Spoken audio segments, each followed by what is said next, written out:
Yes guys, welcome back to Hair System DIY, the place where I encourage you to go DIY with a hair system. Let's save money together. Talking of saving money, here's the slightly annoying promotion bit. Don't forget to save yourself 15% off a hair system. Actually, it can be used on as many hair systems as you like. You can use it again and again and again. Another added bonus is you can use it on supplies and accessories as well. It's 15% off, lavividhair.com. I'm going to whack it in the description box below. That's going to be the coupon code, the URL, and also I'm going to whack below what system I'm wearing right now. Whilst you're at it, please don't forget to subscribe to my channel. The more subscriptions, the more YouTube is happy. It will show my videos to more people, and then more wearers or people thinking about getting into the hair system world will be able to get free content easier. So please do hit that subscribe button, whack the like bell, and lock it in.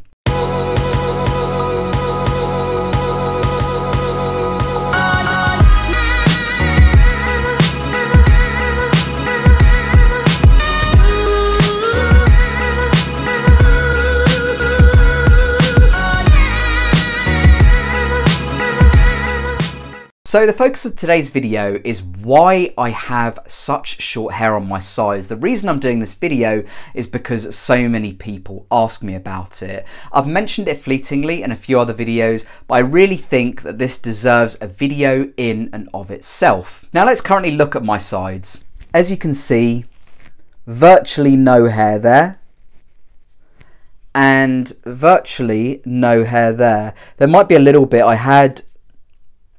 had hair fibres on yesterday, of more of which I'll talk about later, by the way, because that's quite important in this. Now, the reason I have this is medical. It's called trichotillomania, and it's something that I've had since I was 2. So what is trichotillomania? Trichotillomania is a compulsion to pull out one's own hair.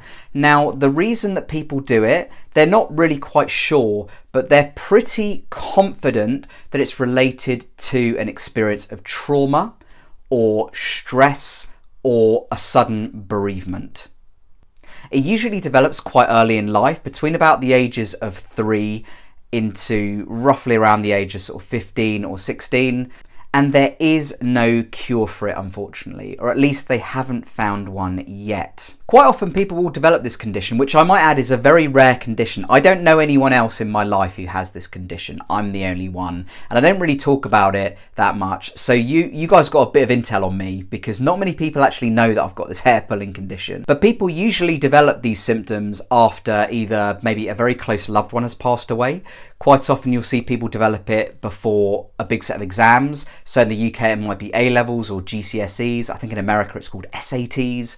But you know, something like that. They could have experienced, you know, violent physical or verbal or sexual abuse as a child. And again, that's something that can sort of trigger this. For me, unfortunately, I don't remember, so I can't actually give you that information. All I know is basically what my mum's told me, which is one day when I got back from play school, both my parents worked, so I was sent to play school. Once I came back and I was literally pulling massive clumps of my hair out, and they didn't know why. They asked the childminder had no idea either, so we don't know. I can only hypothesize that either I might have got in a fight, I might have, very sadly, I might have got abused, I don't know. I could have had a nasty fall. I honestly have no idea. Of course, that makes it harder for me, because the fact that I don't remember what the trigger was means that it's actually quite a lot harder to find a solution, an answer to this problem that has plagued me for now 30 years. Now, I'm sure, as you can imagine, it's quite a distressing condition to live with, especially if you developed it as a young child and you've had to go to school with massive bald patches on your head.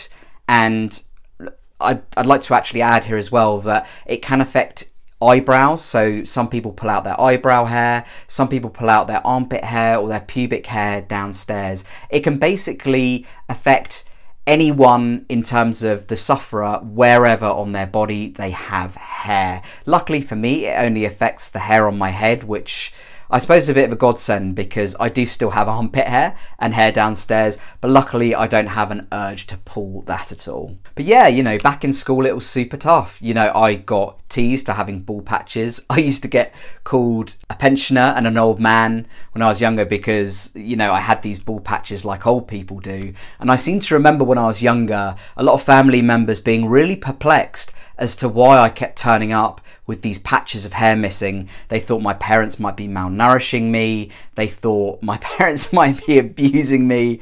It was all quite embarrassing and quite distressful at the time, which of course almost serves to re-traumatize what is already a pretty traumatizing condition to live with. Now, I've pretty much tried every single treatment in the book. There's no official treatment for this, at least not according to the National Health Service website, but there's plenty of alternative options out there which seem to work for some people but don't work for others. And amongst those, I remember I tried a supplement called NAC, otherwise known as N-acetylcysteine, which some research found to be effective in about 60% of the participants. Unfortunately, it had no effect for me. I've tried counselling, I've tried therapy. Obviously, that's quite hard when you don't actually remember what the triggering event was. I've tried behavioural treatments to try and get on top of it. Again, not to much avail.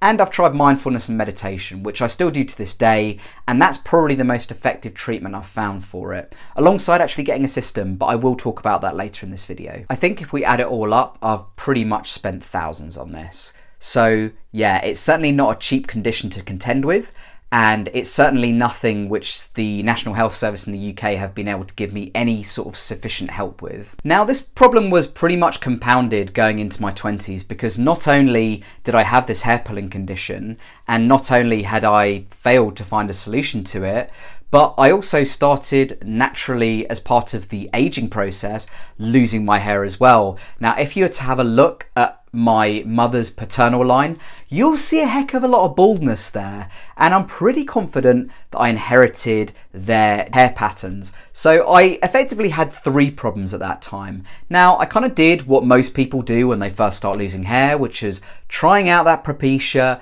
trying out that minoxidil, doing all of that classic nonsense, which I don't really have much time for, primarily because it gave me really bad side effects, and that really put me off. On top of that, it didn't solve the hair pulling problem. The hair pulling problem was still a big issue. It wasn't quite as bad as when I was basically a young child, because as I kind of got into my teenage years and into my 20s, obviously as a guy I started sort of getting attracted to girls, and I started taking more, or I was very much more aware of my appearance. I started taking better care of my appearance, but I was having these bald patches, so I kind of got a bit more self-control around it. Now, a big problem around trichotillomania is stress. Now, stress can make your trick, as it's known for short, a lot worse. And I remember when my dad passed away about 17, 18 years ago, my hair pulling got really bad, and it was very tough to deal with. And it's been a tough summer. If you guys have been following my videos, you'll know that there's been a very close family member has very suddenly passed away, and it's put a lot more responsibility on my shoulders, and as a result I've become stressed again, and the hair pulling's got quite bad, as I showed you earlier. You know, I've been pulling and I've had to be keeping it. I basically shave it really short because otherwise I just start going at it again. Now, how is this relevant to hair systems? Well, let me tell you. Trichotillomania affects your biohair. You only get that stress relief when you pull out your biohair, basically. It gives you, it's hard to describe, but it's a feeling of relief. And if you try to do this now and you're not a sufferer, you'd think I'm an absolute maniac. Maybe that's why it's called trichotillomania. Who the heck knows? But if you do it for a while, it gives you some sort of relief. It's very, very odd. I can't explain it. But one day I was just scrolling through the internet before I got a system, and I came across a women's hair system website for trichotillomania. It's suffered by a lot more women than it is men. I think it's predominantly about 60-40 ratio, something like that, maybe 70-30. And these women were getting really great results wearing wigs because they couldn't pull anything out. It wasn't their bio hair. It didn't give them that stress relief.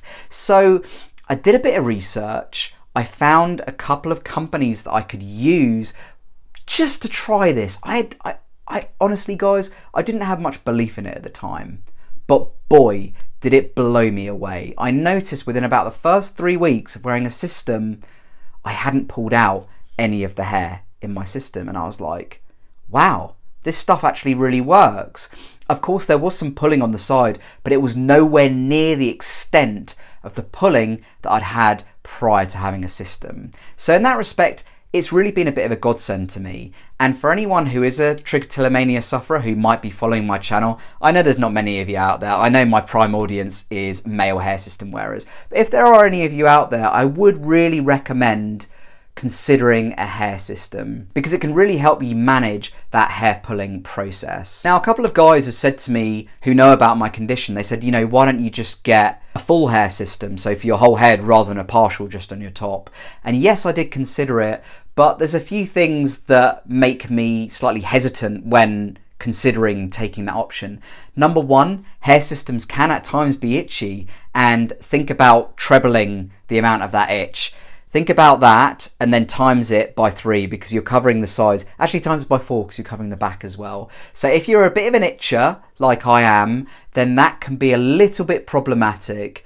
So for me, that was the first thing that put me off. Number 2, they don't quite look as good as a partial. And number 3, they're just generally more expensive. So those are the things putting me off that. I'm going to briefly talk to you now about the solutions that I use and whether they can help you. Now, if you are someone who suffers from either trichotillomania or maybe some form of alopecia where you're having bald patches, something like, bear with me, hair fibres. Now, hair fibres can be really, really good for covering bald spots.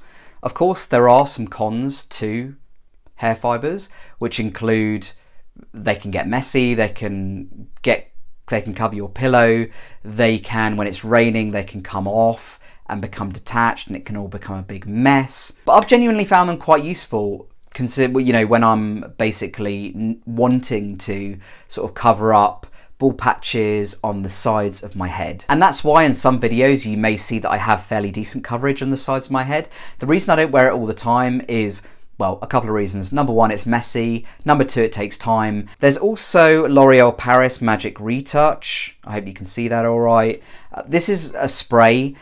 For me, I don't prefer it to the fibres. It does seem to hold better, but it's certainly an art. There's a skill to it. And if you spray it too much on one little bit of sort of baldness, it can look a bit ridiculous. So there you have it, guys. I hope you found that video insightful. It's a video I really felt I needed to make just to help answer some of your questions which seem to sort of be building up. And there's your answer. I suffer from trichotillomania, something I've had for a long time, something I'm probably never going to cure, but I just try and make the best of what is a really bad situation. But what I will say is that hair systems have been really revolutionary and helped me manage the condition much better than I did before. If you're interested in the products that I did share on this video, I'm going to whack links to where I buy them in the description box below, so please do check that out. If you're interested in any other product reviews that I've done, I'm going to put up a playlist that I've got called Product Reviews, surprisingly enough,